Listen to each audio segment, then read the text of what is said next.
The Cold War also influenced many other countries in unusual ways. In Iran, British Petroleum began to extract resources from Iran's oil fields, which made many people of Iran upset. This was allowed because of the Anglo-Persian Treaty, which began in 1919, letting Britain take control of Iran's fields. At this time, Mohammad Mossadeq, a member of the Majlis or Iranian parliament, was upset by this.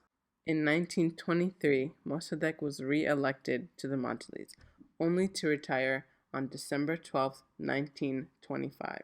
This was due to his disagreement with the Majlis' appointment of Reza Khan as the new Shah, for he knew that Reza Khan wouldn't be a wise ruler. Then in 1941, the British forced Reza Khan to resign and put his son Mohammad Reza Pahlavi as the new Shah, because the British agreed with his son on making the oil cheaper for Britain. While the Shah and Mossadegh did not see eye to eye, by April 28, 1951, the Shah had appointed Mossadegh as the prime minister by popular demand of the people. By May 1st, Mossadegh decided to nationalize British Petroleum. While Mossadegh's government made sure Britain had nothing to do with Iran's oil industry, Britain ensured that Iran couldn't sell any oil.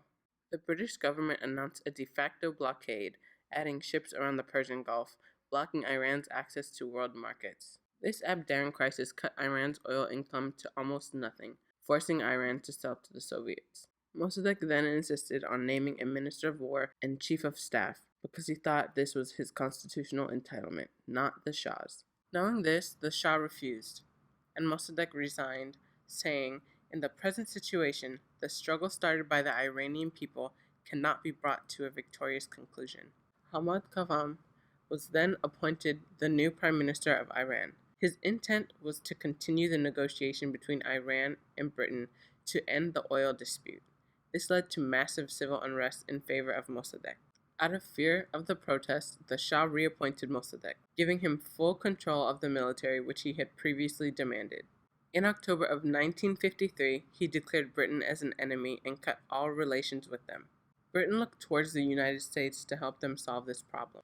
Winston Churchill, the Prime Minister of Britain, suggested to the incoming Eisenhower administration that Mossadegh would become dependent on the pro-Soviet Tudeh party, making Iran move increasingly towards communism. In early 1953, the United States and Britain agreed to work on Mossadegh's removal and began to publicly denounce Mossadegh. Then Eisenhower's Secretary of State John Foster Dulles and his brother Allen Dulles began to draft plans to overthrow Mossadegh. This led to Kermit Roosevelt, the CIA's senior officer in the Middle East Division, to arrive in Tehran and direct what was called Operation Ajax, a CIA operation focusing on convincing the Shah to issue a decree to dismiss Mossadegh from office. In August 1953, the Shah agreed to overthrow Mossadegh, but the Shah fled to Rome to protect himself from protesters. As he fled, he signed two decrees, one dismissing Mossadegh and one appointing the CIA's choice for prime minister, General Fazollah Zahedi. Anti- and pro-monarchy protesters, both paid by Roosevelt, then looted and burned mosques and newspapers, leaving almost 300 dead. Mossadegh was then captured, arrested, and transferred to military jail. The Shah returned from Rome as Zahedi took over and reached an agreement with foreign oil companies, restoring the flow of Iranian oil to the world.